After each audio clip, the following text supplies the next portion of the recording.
Part 1. Rise from the Dead. Chapter 1. The music was frenzied with the tin rhythms of shaker bells and tambourines. The pipes, then the fiddles, were lost in a quickening, dizzying, rushing beat that drove the dancer faster and faster. Joaquin's hair swirled in long ebony tangles, the muscles in her calves and thighs taut as she sprang, her back arched almost impossibly, weaving her body into a living tapestry, tangled and spinning across the desert square. Crimson silks slid across dark, oiled skin, tanned by the sun in a way that betrayed her Amazon heritage, and skimmed across tight muscles and pointed toes as she moved. Fire dancers, members of her tribe clothed in hand-spun silks and crafted leathers, moved in time with her, creating a solid ring of light, the flames licking the air, warming Joaquin's skin, infusing the evening with the scent of ash and sweat. Joaquin lost herself in movement, the world fading, until it was nothing but flame and rhythm, the sand coarse and light beneath her bare feet, and the tension in her body. She didn't notice as the crowd gathered or faded, the audience a blur of merchants' colors and clapping hands, smiles and eyes wide with awe. She didn't hear their cheers. She simply closed her eyes and spun, her arms stretched high over her head, reaching out to the sky, gold and orange like cactus blossoms as dusk fell. Her heart pounded behind her ears, leaping in time with her feet, beating a steady rhythm against her ribs, pulling the beat of the drum circle deep beneath her bones. She was one with the music, one with the night. Dancer, Amazon, tribe. In an instant, the light of day faded to darkness, eclipsed by an oncoming vision. A deep chill settled into her skin, the scent of dust and musk, of constant travel, flooded her nose and mouth. A warrior woman, tall and silent, a silver glow from the brim of her hood to her booted toe. A sword shimmered in her hand as she swung, the blade slicing through the air as Joaquin recoiled in fear. Joaquin's chestnut eyes blinked, startled. The present returned. She was still, resting on her knees, her back arched so far her hair was a rippling pool on the desert floor. The crowd was applauding, laughter tinged with amazement. A few coins thudded across the ground like shattering starlight. So, she had completed the dance. Joaquin fixed a sparkling smile to her face, masking the disoriented feeling that always followed a vision, and rose with a spin, like a flame bursting to life. The acrobats and sword dancers were moving into the circle, their bodies lithe and agile like serpents. Her sisters were collecting her coin. Her part for the evening was done. Kalisa greeted her with a thick blanket and pulled her further from the performers, toward the rows of wagons where the tribe lived. The temperature was dropping rapidly as night spread across the small desert town of Oasis, and the beads of Joaquin's sweat were turning cold. The scraps of ribbon and string that covered her breasts and hips were not worn for warmth. "You danced a vision again, didn't you?" Kalisa pressed, rubbing her sister's arms through the blanket. Another of their tribe hurried past, a lithe youth with deep amber hair, handing a mug of brewed tea to Joaquin with a quick grin. Kalisa slanted a look at her sister. It was half teasing, half serious. Sometimes Joaquin did not leave her visions behind when she left the dancing. "I'm fine." Joaquin's elven slim brows lifted with sudden mischief. "Since when do you have such an interest in another's visions? Or did my feet lose time while my mind wandered?" Kalisa laughed and spun her sister to face the crowd. "Since I'm wondering if that one there has taken your fancy. You seem to be using him for your focal point." Joaquin pulled the blanket tighter around her shoulders, her lip curled in a subtle sneer as she looked him over. Fine jerkin and breeches, a solid ruby ring on his finger. Only his coin purse. Kalisa chuckled, low and husky. I had my attention on other charms. You're too brazen with men, sister. You're a descendant of De Sorormin. Kalisa laughed, her fingers squeezing her sister's shoulders through the blanket, the tension in her hands betraying her excitement. Your fascination with the Amazons is making you dull. Do you think he'd share my bed tonight? Of course. He came here looking for Shamala. Joaquin? Kalisa blushed at the slang term used to objectify the women of the desert tribes. Why would you say that? It's how he sees us. Don't be a hypocrite. You've shared a bed with more than a few merchants' daughters. Do you think it's only men who come here to be seduced? The sandy-haired merchant moved aside. His grin took on a knowing, good-natured quirk, and he nodded to direct his companion's attention toward the sisters. Maybe your bitterness will fade when you see his companion, Kalisa murmured impishly. She more your type? Joaquin turned her attention, and a wicked grin tugged at the corners of her scowl, smoothing it into something almost feral. The woman was lanky, with a short cap of honey-blonde hair. She met Joaquin's bold stare, and then blushed brightly, backing a step away and out of sight. She looks awfully young, Kalisa mused warily. Her eyes, however, were still plainly glued to the man. Sibs, do you think? Or are we about to walk into something unpleasant? She's not young, Joaquin corrected absently. A very small, very pleased, slightly wicked smile grew on her narrow-chinned face. Something in her Sib's voice caught Kalisa's attention. She peered over Joaquin's shoulder, looking more closely as the woman ventured back into view. This time, the woman managed to withstand the sisters' scrutiny, but there was something about her blush, her shy eyes, her lack of bravado that captured Joaquin's interest. You're right, Kalisa conceded slowly. Not young at all. Merely that always do right and be a good little merchant sort of girl. And they are Sibs. Look at the set of those eyes, those straight noses. Joaquin turned, sliding the blanket from her shoulders and dumping it back into Kalisa's hand. From Kalisa's own belt, she untied a flat, folded pouch of aromatic soaps and herbs Kalisa sold in the Oasis market. And I'll bet the whole family is the very good little merchant type. I can't tell if you plan to bed her or steal her money. Joaquin rumbled a deep-throated purr, her gaze seeking the woman in question. Her fingers fastened the small pouch to her hip by a slender thread of silk. I would never steal from her, but her brother... Joaquin, you wouldn't. I told you I fancy him. I'll read for him, or trade with him. Then he's yours. And the sister? The sister, Joaquin drawled slow, smiling yet slower. Well, that's up to her, yes? Their laughter rang low, their brown eyes sparkling with mischief. The music played. The drums had been left dormant, exchanged for softer pipes and strings, as night settled over Oasis. Joaquin felt her pulse match the tempo again. Her feet, delicate yet strong, instinctively stepped into rhythm even as she walked.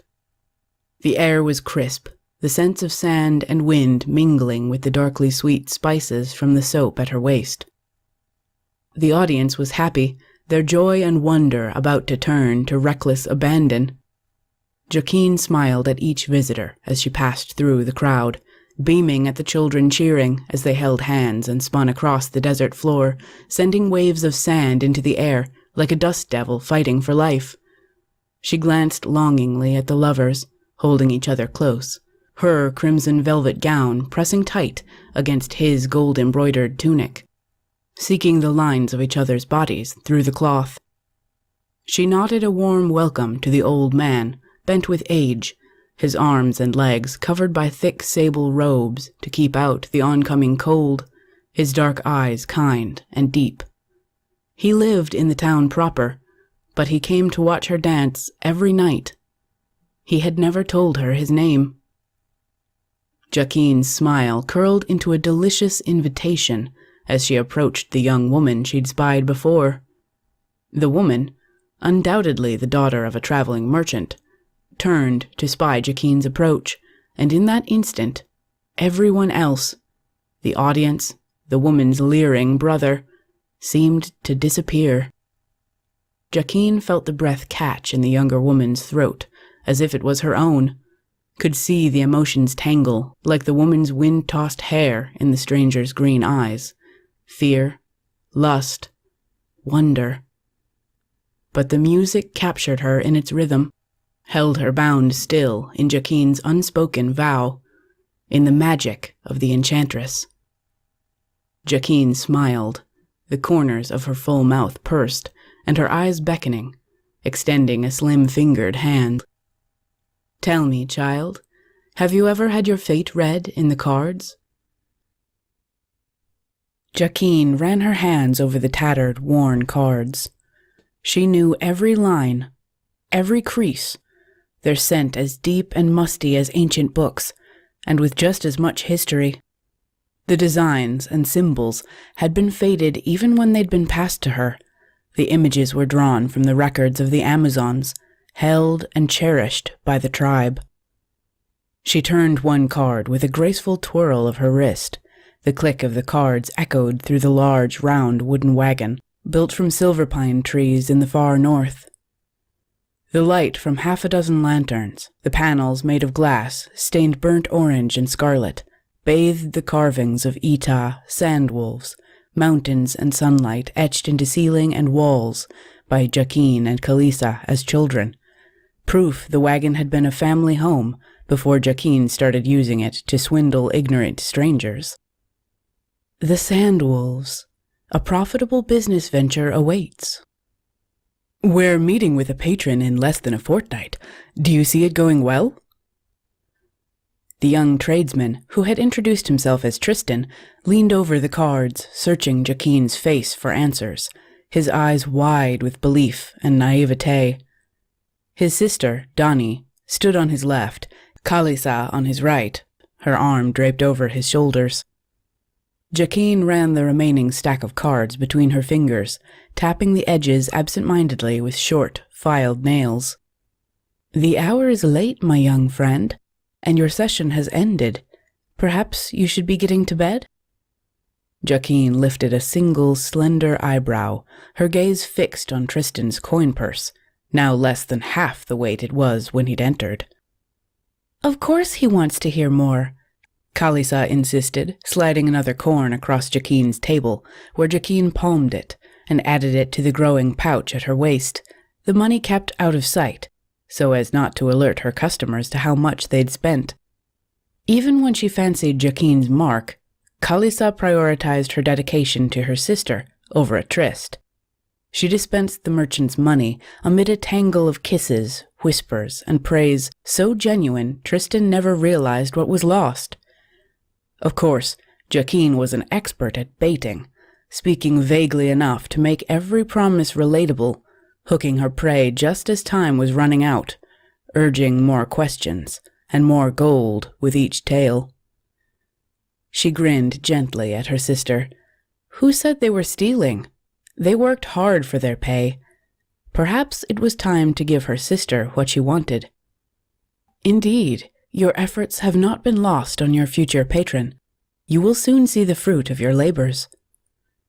Jaquine expertly palmed the deck, finding the thin card with the corner worn into a smooth curve the same shape as her thumbnail. She pulled it from the deck with some light sleight of hand, revealing an image of two women embracing, one with hair like a thick ebony cloak, the other an Amazon with close-cropped golden hair. The lovers. You are marked for passion tonight." Kalisa moved closer with each word, laying a gentle kiss across Tristan's cheek, her bare skin brushing his arm, the smell of her perfume like desert flowers and rich spices and silken hair encircling him. He was already won over. He was barely listening to Jacqueline anymore. As Jacqueline watched her sister exit the wagon with her new lover, Donnie sat across from her. Her wide eyes were unsure, her thin lips pursed with an unspoken question. "Will you read my fate next?"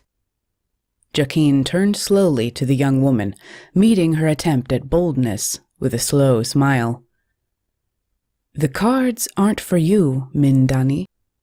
Have you ever had your palm read?" Donnie blushed lightly as she slid her arm across Jacqueline's table, slowly uncurling her long fingers to reveal her palm. Even without touching it, Jacqueline knew her skin was smooth, unused to hard labor. Jacqueline had never trusted a woman with smooth hands, but it wasn't trust she was after tonight. "Are you really an Amazon?" Jacqueline smirked at the abrupt question, Donnie's face an open book. "What have you heard about Amazons, Donnie?" Jacqueline traced her fingers over the lines of Donnie's palm and fingers, lingering over sensitive places with the lightest touch. Donnie's blush deepened, her skin darkening to a deep cinnamon with desire, but she didn't attempt to remove her hand. Jacqueline cautiously lifted Donnie's hand to her mouth, running lips and teeth gently over the lines of her fingers, her eyes never leaving Donnie's face. I didn't know Amazons were dancers, too. The stories, they're all warriors." Donnie's voice was soft and breathless. Jacqueline grinned against Donnie's skin. "There are all kinds of Amazons. Warriors, explorers, healers, diplomats, and yes, dancers." "You're a beautiful dancer." "You're a beautiful woman."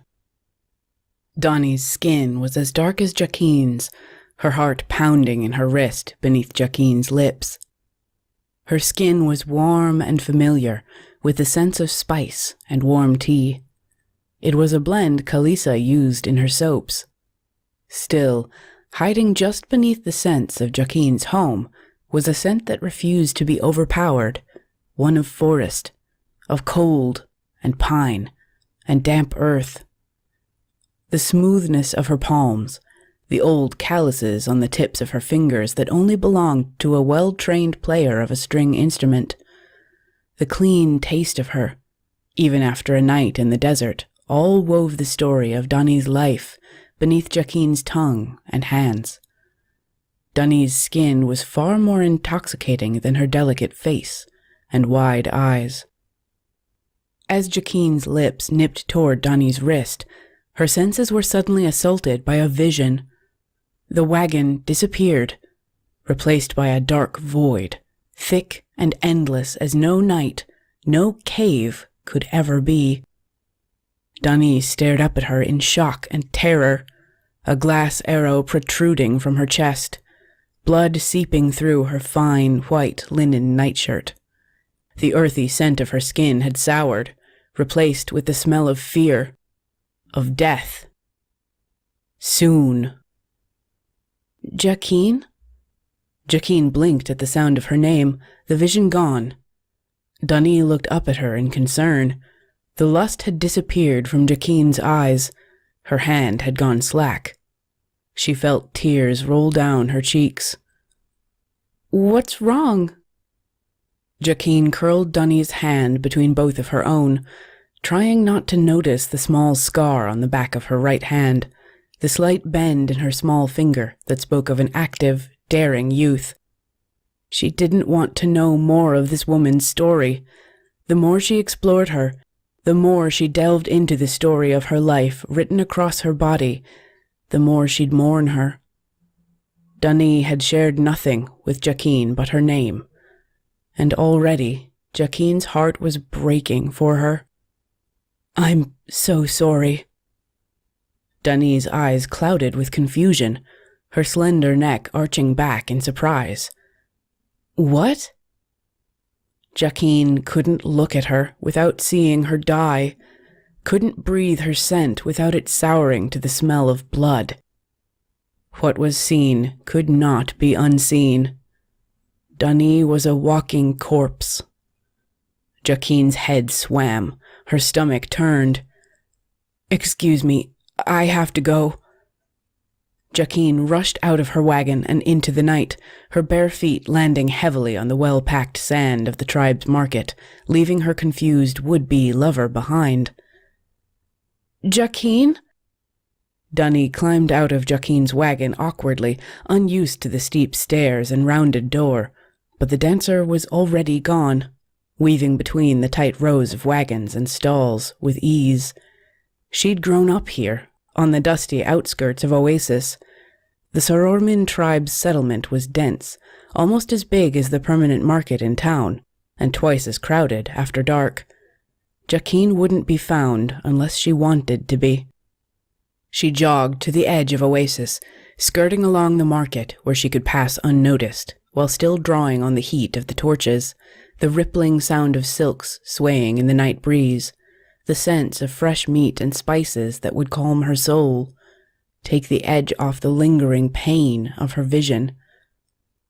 She'd barely made it out of the market before her stomach rolled again, and she fell to the ground and vomited into the sand, the acid from an empty stomach, never sated after her dance, burning her throat. She could still feel the vision's claws in her muscles and bones, replaying in her mind. She felt out of her skin, dizzy with heat, hunger, and exhaustion. She stumbled to the far edge of Oasis, past the market and tribal homes, to where the tall stone wall of the city proper rose like a fortress, guarding the town from the desert's predators. Jacqueline didn't feel the cold anymore. She could barely feel her own body over the noise in her mind. She followed the wall, leaning against it for support, until she reached a mass of broken wagons, wheels, and axles, stacked in a mountainous pile, many too dilapidated to be used again. It was a scrapyard, a graveyard of memories and traditions, wearing down in the desert sun. The moon flooded blue light over each spoke, casting deep shadows in every chip and crack, turning hand-carved designs and family symbols into something much darker, like ancient curses scrawled in a necromancer's book. Most of the tribe refused to come here after dark. The children whispered it was haunted, but it was the only place Jacqueline could find peace. Jacqueline climbed deep into the pile, burying herself in looming stacks of wood and steel, thankful to be barely clothed as she wove and danced deep into the twisting heap. Soon the moon was hidden from view, its light slipping between cracks and wheel spokes, until Jacqueline's skin was a puzzle of moonlight and shadow. There, in the corner, where the north and east wall of Oasis met, was a small wagon wedged in the sand. The wheels had been removed, the windows boarded long before being cast into the pile. A single lantern post above the door hung lopsided, clinging to the wood by a single nail. The other pieces and taller wagons loomed overhead. No one passing would see the broken sanctuary. It had been here since Jacqueline was a child, too dilapidated and broken to be a priority for repairs.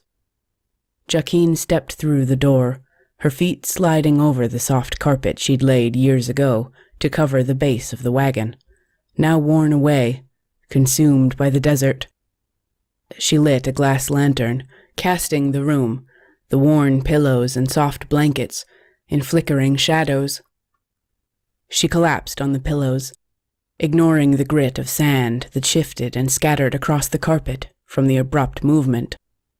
The dusty smell, the ghosts of her tears, her screams, and finally the shattered tension of letting go, the private aftermath of her most deadly and heartbreaking visions, started to ease deep into her heart, seeking to soothe Dunny's death into the back of her mind, to heal Jaquine's soul like a cauterizing fire.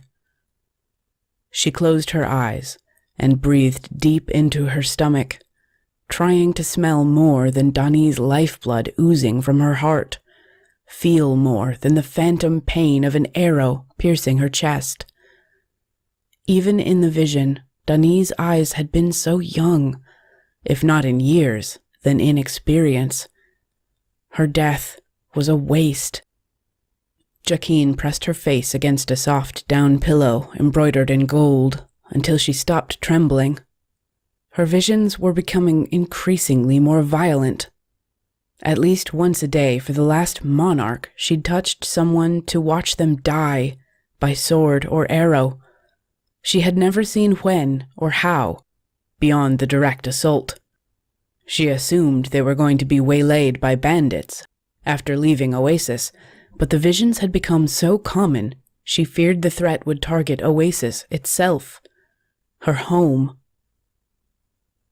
She closed her eyes, dreading once again the day she'd touch her sister and watch her die. She opened her eyes and focused on the flame of her lantern.